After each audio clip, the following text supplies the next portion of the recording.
पहाड़ी सिलसिले चारों तरफ है, बीच में हम हैं, मिसाल गोहर नायाब कि हम पत्थर में रहते हैं।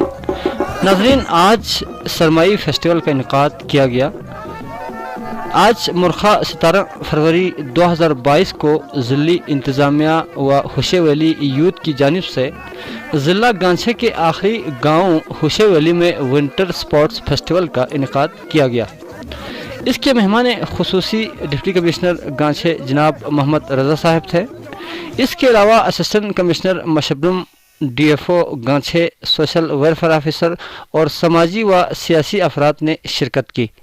इस फेस्टिवल में हुशे से ताल्लुक़ रहने वाले मुख्तलिफ जवानों और बुज़ुर्गों ने अपनी फ़न महारत का मुज़ाहरा किया गया, जिसमें सिक्की मुकाबले, यहाँ की मशहूर सकाफती त्यौहार तलवार डांस और इसके अलावा बस्ती म्यूज़िकल शो का भी इख्तिमाम किया गया और यहाँ के बासियों ने खूब अपने फ़न का मुज़ाहरा किया।